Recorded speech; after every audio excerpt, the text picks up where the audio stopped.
Fala meu povo, tudo bem? Eu sou o professor Renato Amigo, seu professor de Química. É com muito prazer que eu te convido para assistir hoje a aula de número 9 do segundo bloco de aulas, o bloco das aulas de Físico-Química. Se você quiser maiores informações sobre o nosso projeto, você vai acessar o site www.quimicadoamigo.com.br e lá você vai ter maiores informações sobre todos os blocos de aulas, bloco 1, Química Geral e Inorgânica, bloco 2, Físico-Química e o bloco 3, as aulas de Química Orgânica. Além disso, lá no nosso site você ainda encontra uma série de links interessantes que podem te ajudar em um trabalho escolar, uma série de orientações de estudos e o nosso grande diferencial, as listas de exercícios separadas e organizadas por blocos de aulas e por grupos de aulas. Você faz o download da lista gratuitamente, tenta resolver aí no conforto do celular e na sequência a gente posta videoaulas resolvendo essas listas para que você possa aprender química de uma forma completa. Teoria aqui no YouTube, exercício você sozinho na sua casa, depois a correção dos exercícios aqui comigo.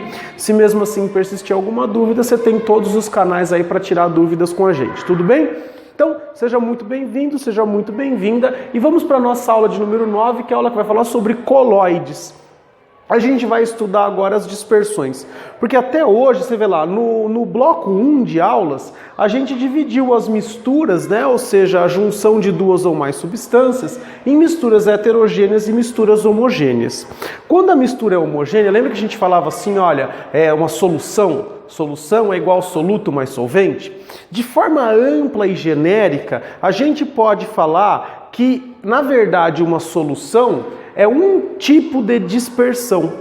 E o que é uma dispersão? Uma dispersão é a junção de uma substância que vai estar dispersa em uma substância que será o dispersante, ou seja, será o meio para fazer essa dispersão. Tudo bem? Então eu tenho lá uma substância, eu jogo outra, essa que eu joguei, ela vai estar dispersa em um dispersante. À medida que eu analiso essas minhas dispersões, eu posso classificá-la de três formas. A gente pode classificar uma dispersão como uma mistura heterogênea. Aqui a gente vai ouvir falar bastante da palavrinha suspensão. Então, a suspensão é uma mistura heterogênea, tudo bem? A gente pode classificar como uma mistura homogênea, aí a gente chama dispersão de solução. Ou a gente pode ainda classificar alguma coisa no meio do caminho, que são os nossos colóides, o tema da aula de hoje. O que então seria um colóide? Seria uma mistura, seria uma dispersão que não é nem heterogênea, não é classificada como heterogênea, nem como homogênea. Então o colóide, ele estaria aqui no meio do caminho, olha lá, ó, colóides. Colóides estariam bem aqui no meio do caminho. Não é nem uma mistura heterogênea e nem uma mistura homogênea. E você deve estar imaginando aí, né? Você deve estar se perguntando, ora, então como que eu vou saber que uma coisa é colóide, uma coisa é uma mistura heterogênea, uma coisa é uma mistura homogênea? Agora que ele inventou, enfiou uma classificação nova. É muito simples, a gente analisa o tamanho da partícula dispersa. Conforme o tamanho da partícula dispersa, a gente classifica aquela dispersão como uma suspensão, um colóide ou uma solução. Vamos pensar um pouquinho. A suspensão é uma mistura heterogênea, então você deve imaginar que o tamanho da partícula deve ser muito grande. A gente diz que aqui as partículas têm um tamanho maior que 1000 nanômetros. Olha lá.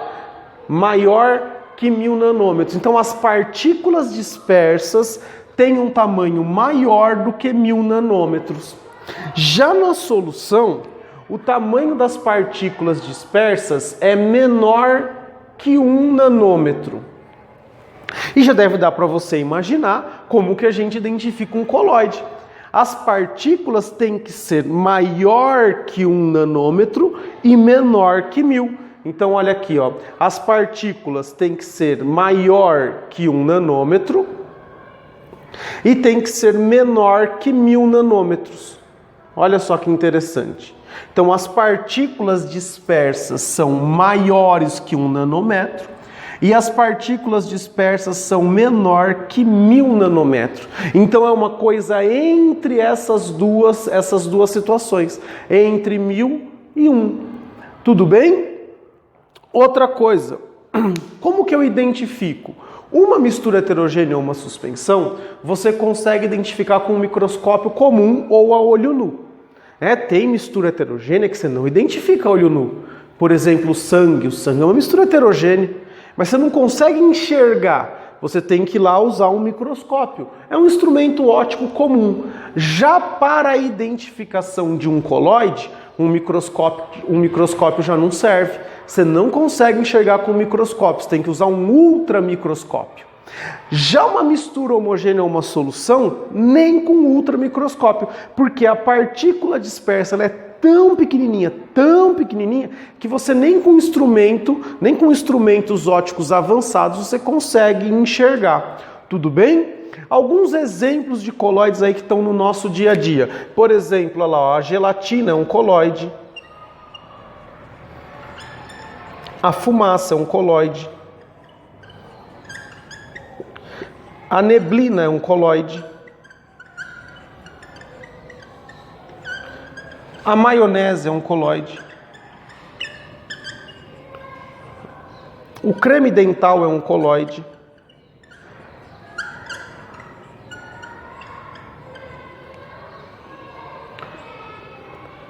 Nevoeiro é um colóide. Então você vê que a gente tem aí uma série de exemplos poxa, são coisas que estão no nosso dia a dia. É por isso que a gente trabalha esse tema aqui, é por isso que a gente traz essa nova classificação, porque são substâncias que estão no seu dia a dia. E como hoje em dia, né, o pessoal tende a tentar aproximar as questões dos vestibulares ao cotidiano dos alunos, então é comum de ser cobrado ou de ser solicitado que identifique alguns aspectos aí de algumas misturas que se encaixam, né, nessa classificação de colóides. Então olha só o que legal, né? Misturas heterogêneas, partículas maior que 1000 nanômetros, identificação a olho nu ou microscópio comum. Colóides, partículas entre 1 nanômetro e 1000 nanômetros. Identificação ultramicroscópio, não dá para enxergar um colóide. E misturas homogêneas ou soluções do tamanho de partículas menor que 1 nanômetro e não dá para a gente identificar nem com ultramicroscópio. Tudo bem? Professor, mas só assim eu consigo identificar um colóide com ultramicroscópio? Eu não tenho ultramicroscópio. Pessoal, existe um experimento que ele nos permite a identificação de um colóide. É um experimento bastante simples que a gente faz, eu vou reproduzir esse experimento aqui agora, que é uma coisa que os colóides apresentam, que é um efeito chamado de efeito Tyndall. Efeito Tyndall. Esse efeito Tyndall, ele é o espalhamento da luz. Então, quando eu passo luz por um colóide, as partículas dispersas que eu não enxergo a olho nu, elas fazem com que a luz disperse para todos os lados, com que a luz reflita para todos os lados. Então, se eu pego aqui por uma solução e passo um feixe de luz, você não enxerga o feixe de luz. Passei um feixe de luz por uma solução, você não enxerga. Agora, se eu passar um feixe de luz por um colóide, você enxerga, porque o colóide faz com que essa luz ela seja refletida em todas as direções. E se você quiser, a gente vai mostrar agora para vocês um experimento onde a gente apresenta na prática o efeito Tyndall. Tudo bem? Só que para isso eu vou precisar apagar as luzes. Fala pessoal, então agora a gente deu uma diminuída na luz aqui da sala para a gente tentar mostrar para vocês aí o efeito Tyndall. Eu tenho aqui uma fonte de luz, né, um raio laser. Você não está conseguindo enxergar o caminho do laser. É só que se eu utilizar um aerosol, então você vê que eu estou aqui com um desodorante, né? Eu estou com um aerosol. Se eu utilizar esse aerosol ele é um colóide. Então eu deveria identificar ele por esse efeito Tyndall. Vamos ver se a gente consegue identificar? Presta muita atenção. Olha o que acontece quando a gente põe uma luz contra um colóide. Você percebe que aquilo que a olho nu você não enxerga, você consegue enxergar passando um feixe de luz. Olha só que interessante, a gente consegue ver inclusive o ângulo aqui, que essa luz está seguindo. Eu espero que vocês consigam enxergar, né, que vocês estejam enxergando aí do outro lado do vídeo. Olha só que efeito bonito, né? É um efeito bem interessante, né? E você vê que a gente, para identificar um colóide, então não é uma coisa tão difícil assim. É lógico, eu precisaria de um microscópio, de um ultramicroscópio ou então de uma luz. Olha só aqui as partículas. Olha só. Eu espero que vocês consigam enxergar isso aqui, ó, e você vê que elas estão em constante movimento. E você vê que, como é um gás, né, ele tende a dispersar aí pela sala toda. Então, cada vez você vai ver menos partículas aqui. Ó, quando eu jogo tem bastante, e à medida que vai passando o tempo aqui, ó, ela vai diminuindo. Beleza? Eu espero então que tenha dado aí para vocês enxergarem, para a gente voltar e falar sobre a classificação dos colóides. Beleza? Bom, pessoal, eu espero que vocês tenham visto o experimento, tenham percebido lá o caminho do laser, né? E é por isso que você, numa situação de neblina, por ser um colóide, você não pode dar farol alto. Por quê? O farol normal do carro, ele é inclinado assim para baixo, para iluminar a frente do carro. E o farol alto, ele é um pouco para frente assim. Ele é para iluminar, ele dá uma visão maior para você. Ele vai bem na cara do outro motorista. O problema é que quando tem uma neblina, né, quando você está de frente com um colóide, se você der o farol alto, a luz vai bater e ela vai voltar para você. Então você, ao invés de ter a sua visão aumentada, melhorada, você tem o contrário, você tem ela piorada. Fica pior para você guiar o seu carro numa condição de neblina com farol alto. Por isso que você tem que usar só o farol baixo ou o farol de milha. Tudo bem? Justamente por conta do efeito Tyndall que você acabou de ver na prática. Beleza? Pessoal, para finalizar essa aula sobre colóides, né, uma aula bem teórica mesmo, a gente vai classificar alguns colóides. Ó. A gente pode classificar ele como sóis, aerossóis, espumas ou emulsões. Emulsão aqui a gente vai falar um pouquinho mais. É o que é mais cobrado nos vestibulares, tudo bem? E o que vai diferenciar cada uma dessas classificações aqui? O que diferencia é o estado físico do disperso e do dispersante. Né? Dependendo dos estados físicos do disperso e do dispersante, a gente tem várias classificações. Então essas classificações são baseadas nos estados físicos do disperso e do dispersante. Quer ver? Pessoal, para ser um sol, o disperso tem que estar no estado sólido e o dispersante no estado líquido. Um exemplo disso aqui são os cremes dentais. Olha lá, ó. O creme dental é um bom exemplo onde o disperso está no estado sólido e o dispersante está no estado líquido.